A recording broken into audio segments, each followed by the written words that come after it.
Go.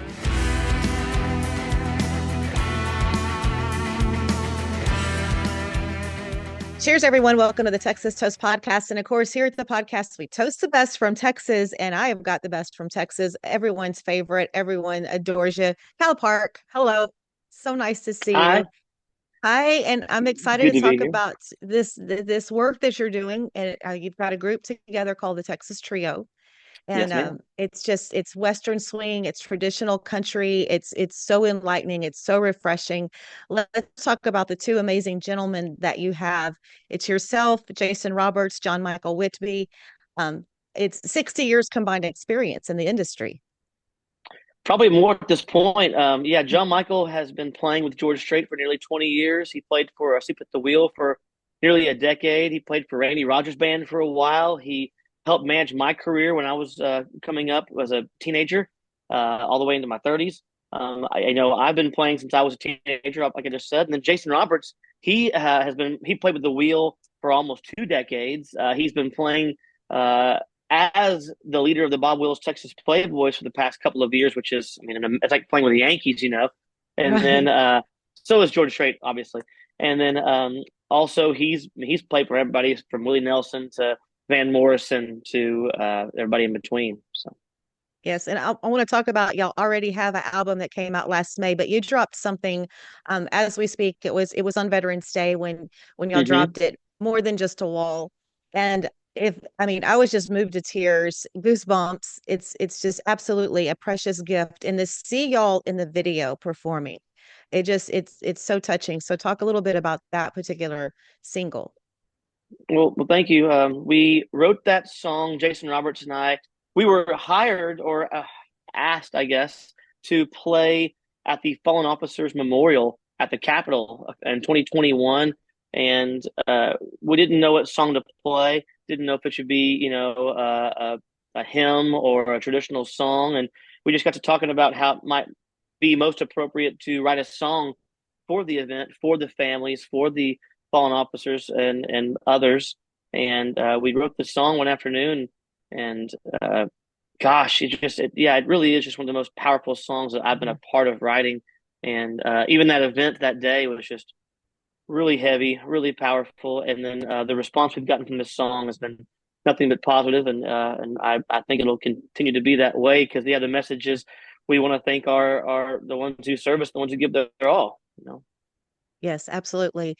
Let's talk about how the three of y'all came together. I know that y'all have been maybe playing some private events. I think you and I talked a tad bit about this the last time you were on the podcast, but you came together, started playing, and then had this vision to start the Texas Trio. Yeah, I mean that's Maybe. you pretty much nailed it. We're just three good buddies. I mean, I've so my very first record or EP, a little demo project. John Michael and Jason were the musicians on that project when I was 17. So I've known those guys for my whole music career. And then when a mutual friend of ours was, I think, turning 50 or something like that, he just said, it's, a Sunday or a Tuesday or some day, would you come out there and play at my house? And I'll give you some cash. And anyway, it was just play the songs, and we played for 3 or 4 hours without any rehearsal. It just kind of came Wow. naturally because we knew we all grew up playing the same songs and had that same catalog, and from there, from that party, we had a few more shows, booked, and then kept going and kept going. And we didn't even have a name. We were just Jason, John Michael, and Kyle at that point, and we finally dubbed ourselves the Texas Trio, and then started writing some songs, put the record out, and yeah, that was just this May. So we already have the wall, More Than Just a Wall came out Veterans Day. We have a Christmas song coming out this year, and I would imagine that our second album comes out next year. We've been writing a That lot, so that's exciting because I yeah. listened through the first album and Concho Valley Ride, really great song. And I think I just want to mention something to me. I felt like when I listened to that, that is like representative of kind of what y'all are doing. Absolutely. Yeah, that's one that me and Jason wrote, and that was a very autobiographical song for us. That's what the band is. Yeah. Yes, good one. Bad Luck Cowboy. South of Oklahoma was a good one too. I enjoyed that. Thank you. Thank you very much. Those are all just fun songs. I mean, it's I hate to say I wouldn't put those on my record but I probably it's harder. It's just a little bit different vein. But I always love writing those style of songs, and it's just yeah, it's a I wouldn't even use the word outlet, but just an opportunity for me to record those kind of songs and write those kind of songs. And yeah, I love Western swing so much. So it's it's an Yeah, and let's talk honor. about the recording process. So who I mean, did y'all do it all yourselves? Did you use a particular studio product? I mean, like who how did y'all put together the album? I'm just curious with Yeah, all these three great minds that y'all have we together. no producer. We just produced it ourselves. We used Mhm. Dale Watson's studio in Austin. It's called Ameripolitan Studios, Oh, kind right. of North Austin area, and just yeah, just came together and kind of hash out the songs. We probably did three or four a day, and I know that was the first record. The next one is at a different studio, kind of closer to my house. I moved to Fredericksburg in the past 6 years, so in between the records and such. So there's a studio closer to my house that I've used a lot that I like. But besides that, yeah, no producer needed. We're all. I mean, I produced my own records. Obviously. John Michael produced my records before I produced my own, so he's a producer as well. And Jason's produced his own stuff. Plus, I mean, he's a band leader as well. We just, not that we don't need one, but we just haven't used one yet. When you got three pros like y'all in one room, I can only imagine what it was like during the recording process. But it was amazing. It's fun. It really is. I mean, everyone brings something different to the table. I feel like. I mean, Jason Roberts is just a true prodigy when it comes to harmonies and understanding melodies and vocals and John Michael has just perfect tone. I mean, as a piano player, he just has just this perfect pitch and perfect tone. He knows when things are out of key, and I just try to chip in with creativity. I feel like that's my deal and humor. Well, and it looks like the three of y'all will be out. I saw there was like a pretty packed December schedule. Yeah, and the hardest part is to get us on tour because I'm playing nonstop, Jason's playing nonstop, John Michael has George Strait gigs, which I know he retired 10 years ago, but he plays more than ever right now. He played 40 something shows last year. And we all have kids, we all have families, and it's tough to hash out time for us, but when we do find a week or two to have shows, we really hold on to those, and we're planning stuff 6 months, 8 months out right now because we have to. So, Oh, I'm sure. I'm sure. yeah, And it's like when you listen to what y'all are doing, it just makes me think of the old, such vintage dance halls. Like I'm such a dance hall person, like the old dance halls, and kind of grew up around that. You walk in and you think, sure. who's been here and the generations that have been there. And that's kind of what this music takes us back to. It's so refreshing. Yeah, I mean, I agree, and it's really tough to see dance halls more going than coming these days, and dancers more dancers going than coming. I feel like it's just, I mean, and yeah, to play when I grew up playing music, right, it was like you knew how good the song was by how packed the dance floor was. That's it, Exactly. and Exactly. it seems a little bit different these days. But with our music and with our and what we're trying to do, and we're for sure trying to play dancing songs, but we're also trying to just keep I don't know. I don't want to say that music alive. I feel like it's what we enjoy. We're not trying to do anything for any. I mean, we just love it. I mean, it's a passion project turned. Hey, let's make a record. Hey, let's play it for people who want to hear it. We happen to have a large audience. So Yes. And it's exciting that y'all are already working on a new album that'll be coming out next year. yeah, I mean the sky's the limit. I feel like with this brand of music, I mean there's nothing to prove. It's been around for almost 100 years, right? Western swing. It's like it's not going anywhere. I mean, I'm sure it's not as popular as it was in 1940, but I don't. Nor is traditional country, nor is anything, right? So I love it so much, and I know that our fans really love it too. Yes. Well, and you've been staying busy. I've enjoyed your current radio single, Hill Country Home. I was following Hmm. it up the charts, and let's see. Well, I have to note. Yeah, number 4 on Texas Country Music chart, top 10 in CD Extraction, Texas. Also, Texas Regional Radio Report. Have you ever wondered how artists like Treaty Oak Revival, Red Clay Strays, and Aaron Watson maintain the high quality and high demand for their merchandise? CH Lone Star Promo is the answer. Created in Texas to serve Texas artists, and they're currently offering 15% off on all merch orders from musicians. Visit chlonestarpromo.com to get started and tell them Texas Toast sent you. I was reading the other day that it takes at least $1 million to break an artist. That's a ton of change, and it can feel overwhelming. But with social media leveling the playing field, you just need an effective strategy to release your music. Check out Release Rocket to ensure your single does not die after release day. You've already put time, effort, and tons of money into writing and recording your album. Let the guys at Release Rocket keep your new release alive. But I liked how you did this Hill Country hometown giveaway. Tell me about that. I saw that popping up and I was like, that is so Kyle Park. That is just the coolest thing to do because you're such a small town, hometown person at heart. Yeah, I mean, yeah, the idea of the song is about me as well. I was born and raised in Leander, and my parents are from the Hill Country as well, and I live in the Hill Country now in Fredericksburg. I'm outside right now. I don't see myself being anywhere else the rest of my life. And the giveaway idea is that we're so often playing at the same venues and larger areas of town. I mean, we do play small towns, don't get me wrong, but there's certain areas we just don't get to go. And with the idea of the song and the giveaways, that I want to kind of find little hidden gems, or maybe bars or restaurants, or I mean cafes or dance halls. It doesn't really matter, just anywhere that people, the community gathers, and people who love country music, and people who support other people again in the community. And I just want to kind of meet those folks, and because if they'll support each other that way, they'll probably support live music and me that way, and I'd love to support them, and just spread the love and pay it forward, and Yes. give them some love on social media and all that good stuff. Yes, yes, I love it. And so, what's the timeline on it?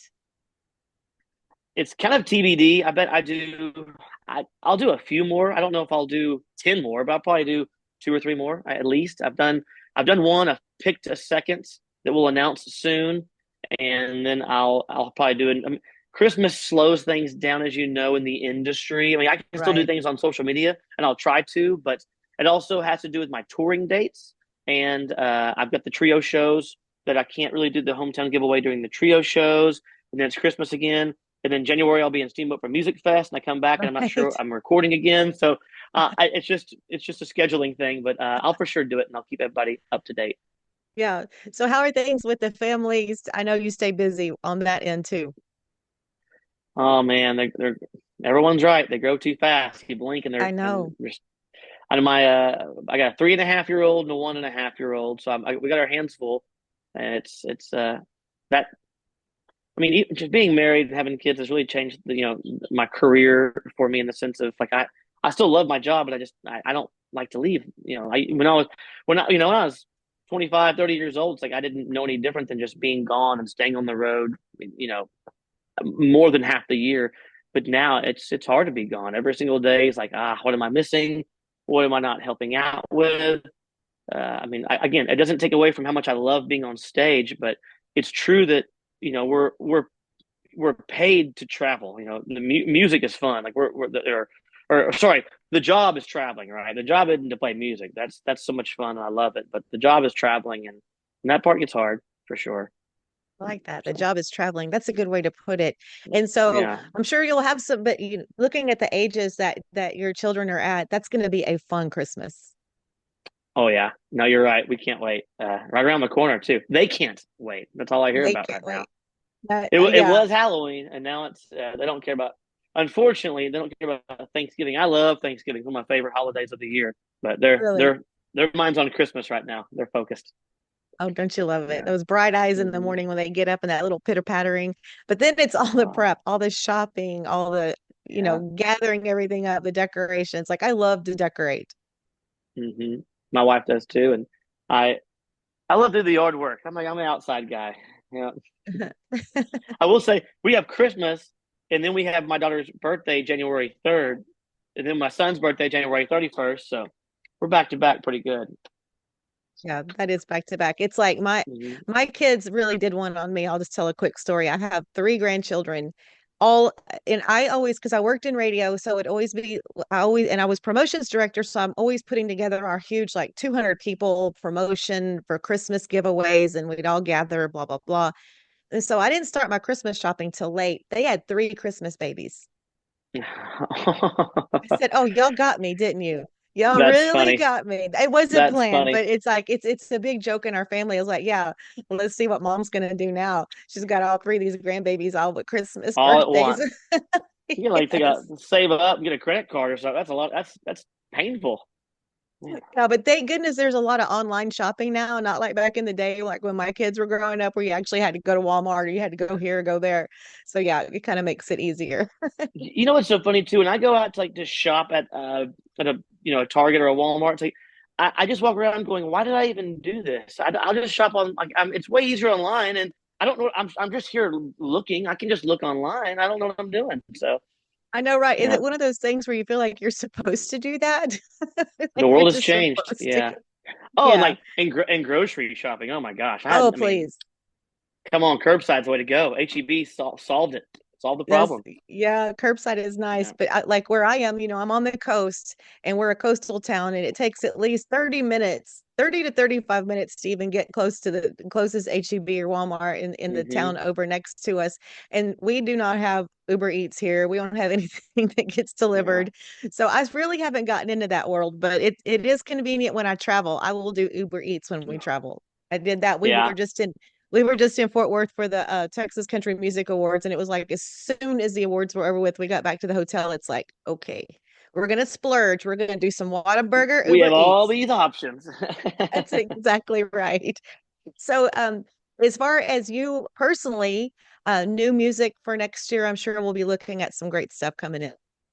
Yeah, I guess what what I can announce, right, is that I'll have an album coming out called Rewind, the acoustic sessions, and it's going to be a couple of songs off of every record of mine in the past, Oh, acoustic wow. versions. So it's like like a I don't know, not a best of, just because it's like there's some that were radio singles, some that were just my favorite songs, some that I Mhm. just like to play, but I think it's like 18 or 19 songs, something like that, and just acoustic versions. So Oh, broken man, we're down gonna love versions. that. It'd We're be gonna cool. love that. Yes. It's been something I've been working on for a while, but the kids came around and I stopped, and then at one point I was going to record at my house for a long time, and then that no more of that. It's just too loud at the house, so I got to go to the studio again. So Maybe having too many different but sound yeah, effects back there. but yeah, exactly. But I think the album Rewind will probably come out early of next year, so probably a few months away. I think I'm done with it. I'm just kind of putting all the finishing touches on it. Nice. Well, we'll be excited to hear that. And Yeah, just thanks for all you do and thanks for being you in the music business all these years. It's like you never let us down. And it's like go to Kyle Park show and it's like it's just you walk away just feeling so good. I've been to plenty of your shows. I need to catch one here in the near future. But man, it's just been thank you. so good visiting with you. I love this the Texas Trio that y'all are doing, and we look forward to all the great things that'll come with that as well. Well, thank you, Helen. Appreciate it. And yeah, thetexastrio.com. And again, the new album's going to come out sometime next year. Yeah, More Than Just a Wall out right now. Western Wonderland coming out in a couple of weeks. So, Oh, original Christmas fun. song. So, yeah. Okay, yes, Western Wonderland. Okay, we'll be looking forward to Hmm. that. We'll include that in our little wrap here for our Christmas music on Texas on Yeah, Tap. So that's it's super fun. cool. I wrote that with Kimberly Dunn like 6, 7 years ago. So, if you know Kimberly, she's Okay. sweet. Yes, So, yes, yes. Wonderful, wonderful. Okay. Well, all right. Well, it's been great visiting with you, and thank you for coming on the podcast to talk about all this stuff. It's always good to catch up. We need to do this more often, maybe about 6 months from now agreed. or so. Yes, I yes, know. Kyle. Yeah. Well, thank you so much, Kyle Park. Yes, ma'am. Thank you, Helen.